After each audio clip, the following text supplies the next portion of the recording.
जो भगवान से विमुख हैं उन्हें अविद्या, अज्ञान, माया, अस्मिता, मोह, राग, काम ये सब आसक्त कर लेते, भ्रमित कर लेते हैं। यही माया है।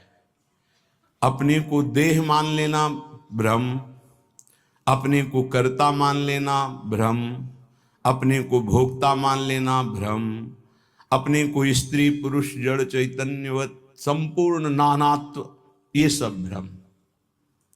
जिन भगवान श्री हरि के चरणों का आश्रय ले लेने से कृपा ऐसी होती है कि संपूर्ण भ्रमों का नाश कर देती है।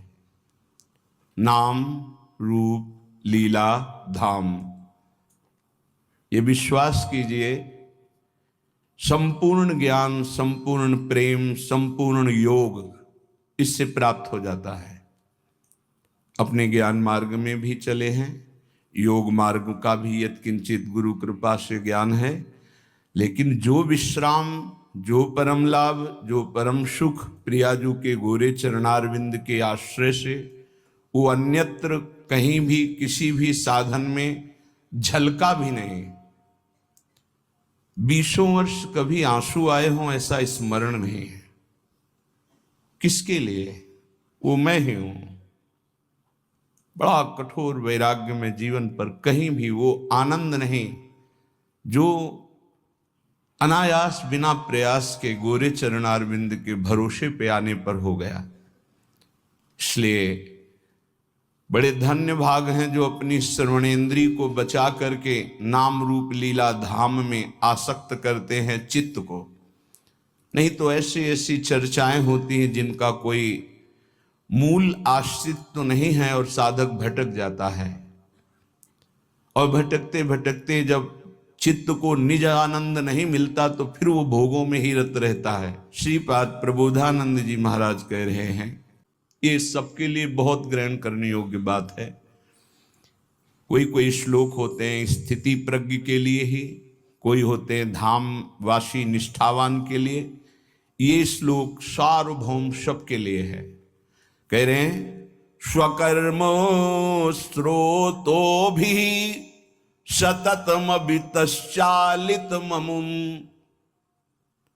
प्रभु, मैं आपसे और कोई चाह नहीं रखता, एक बात केवल प्रार्थना कर रहा हूं, स्वकर्म स्रोतो भी, हमारे कर्म के परिणाम में हमें जहां भी रखा जाए। बहुत सुंदर बात है सबके लिए, क्योंकि सब कोई अखंड ब्रजवास या वृंदावन वास नहीं कर सकते। बड़ी बंधनमयी वृत्तियां हैं, कई कर्तव्य कर्म हैं, कई धर्म हैं, कई समस्याएं हैं, और सब कोई ऐसे भाव वाला भी नहीं हो सकता है। लेकिन सबको भगवत प्राप्ति करने का अधिकार है, सबको भगवत प्रेम प्राप्त करने का अधिकार है। तो कैसे प्राप्त हो? बहुत सुंदर इसमें ग्रहण करने योग्य बात सार्वभौम सबके लिए है।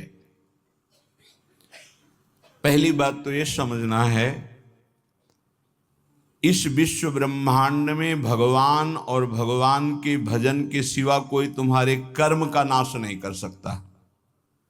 इसे दिमाग में लिख लो, चाहे डायरी में लिख लो, चाहे हृदय में बैठा लो। कोई भी त्रिभुवन में भगवान और भगवान के भजन के सिवा ऐसा नहीं जो तुम्हारे कर्मों को विध्वंस कर दे, कोई नहीं है। एक बार महर्षि ब्रह्म ऋषि विश्वामित्र जी ने त्रिशंकु जी के कर्म विधान को मिटाने की कोशिश की और कहा, तुम्हें जो वशिष्ठ जी नहीं प्रदान कर सके वो मैं प्रदान करूंगा। और अपने मंत्र बल से, तपोबल से उन्होंने स्वर्ग भेजा। अनाधिकारी का स्वर्ग में प्रवेश नहीं होता है।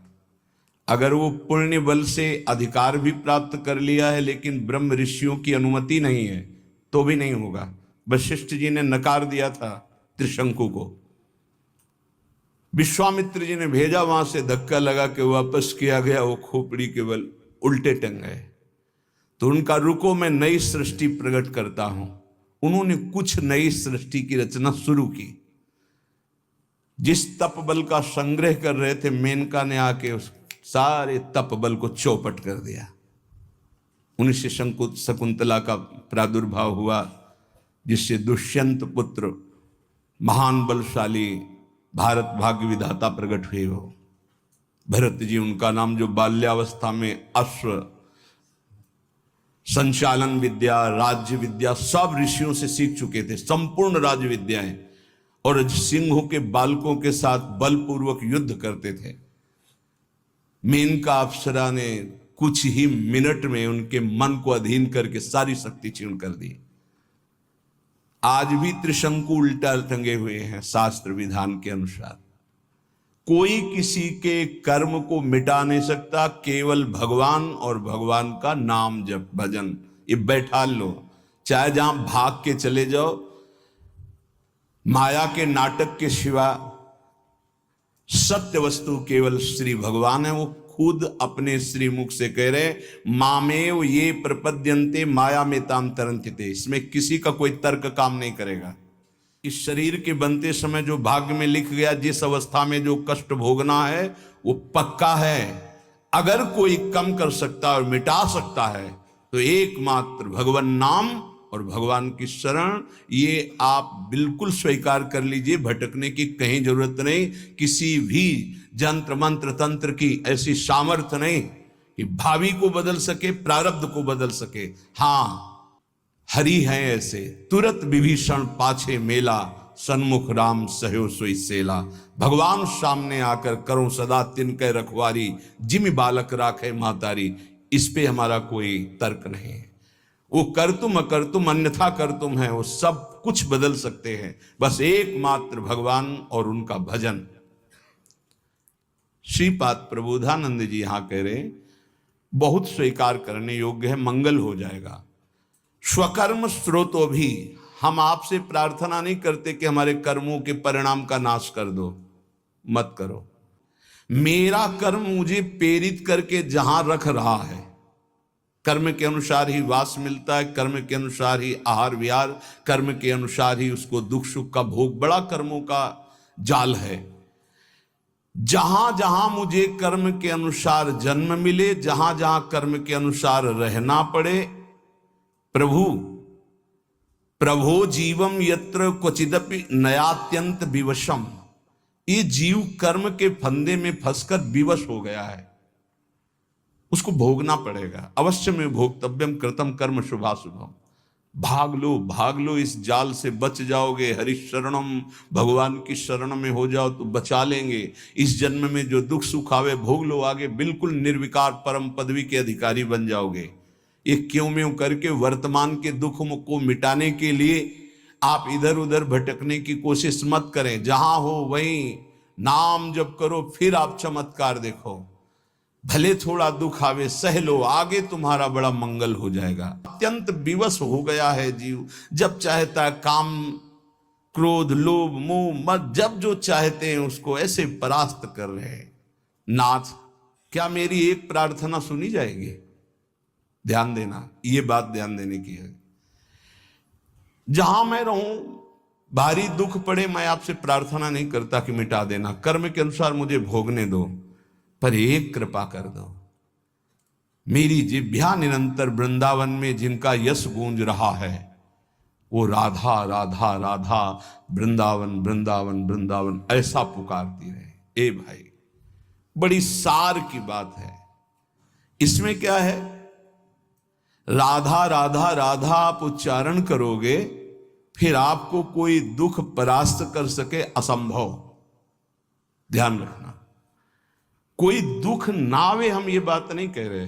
बिल्कुल नाटकबाजी की, मन की नाटकबाजी, संसार की नाटकबाजी, इसमें मत फंसिए। बड़े बड़े सिद्धों को भोगना पड़ा है, आप तो साधारण कर्म करने वाले, जिन्होंने असाधारण तप किया, असाधारण जो आप सोच नहीं सकते, उनको भी शारीरिक दंड भोगने पड़े, जो इसमें निश्चय कर दिए गए हैं।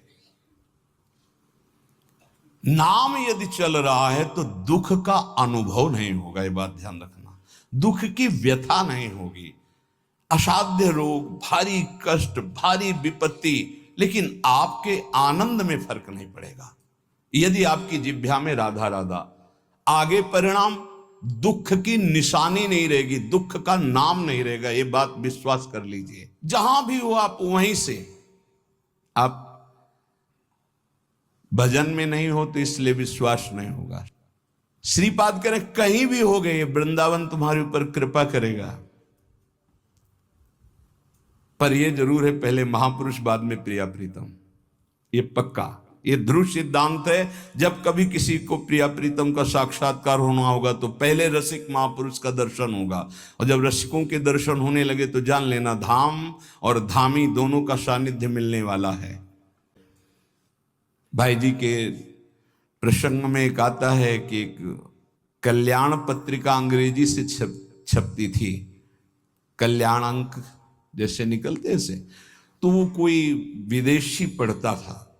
उसने भाई जी की बताई हुई पद्धति से नाम जप शुरू किया। उसको एक दिन ऑफिस में श्री कृष्ण से बात हुई। वो भागा भागा वहां से गोरखपुर आया, गीता वाटिका भाई जी से मिला और कहा मुझे श्री कृष्ण मिले हैं। भाई जी की तो सिद्ध दृष्टि देखा, हाँ ये तो भगवत साक्षात्कार किए हुए। तो उनका भाई तुम बिना भक्तों के संग के, बिना धाम के ऐसे कैसे तुम विदेश में भगवान का साक्षात्कार। तो उन्होंने बताया हमने आपकी पत्रिका पढ़ी, उसमें नाम की महिमा, और नाम जब प्रारंभ किया तो नाम में सुख मिलने लगा। आपने जैसे जैसे कहा वैसे मैं कर रहा, मुझे श्री कृष्ण मिल गए। भाई जी ध्यानस्थ बैठे, क्या क्या तुमने देखा? वो बोलते जा रहे, भाई जी सही का निशान लगा, हाँ ठीक, हाँ ठीक। विचार कीजिए, वो दूर देश में बैठे हुए बात संत की मान रहा है तो भगवत साक्षात्कार हो रहा है। श्रीपाद कह रहे हैं तुम जहां भी हो, यदि राधा राधा राधा, तो इस कोटि का महाप्रेम में भगवत साक्षात्कार। पाशक एक बात केवल समझ ले, यदि सब साधना हो रही हो, नाम जप निरंतर का अभ्यास नहीं है, तो इतना मलिन स्वभाव कलियुग पैदा कर देता है कि कोई भी साधना हृदय को पूर्ण रूप से सुरक्षित नहीं रख पाती। ये बात आप गांठ बांध लीजिए। ये बड़े अनुभव की बात, बड़े महापुरुषों की मिली हुई बात कह रहे हैं। और यदि नाम चल रहा है तो भारी से भारी प्रलोभन या दुख, दोनों बातें ध्यान कर लीजिए। भारी से भारी प्रलोभन और भारी से भारी दुख तुम्हें विचलित नहीं कर पाएगा। इस संसार में संघर्ष करके जीना है, कायरों की तरह नहीं मरना है। आप बात समझो, दुख से भागना नहीं, कहां भाग के जाओगे? सुख में इतना घमंड नहीं करना है। क्या घमंड करोगे नाशवान पदार्थों का? सुख का चाहे जितना प्रलोभन आ जाए, नाम नहीं छोड़ना, और दुख का चाहे जितना भयावह स्वरूप आ जाए, नाम नहीं छोड़ना। फिर आप देख लेना, सुख और दुख तुम्हें आकर्षित नहीं कर सकते, वो स्वयं नष्ट हो जाएंगे।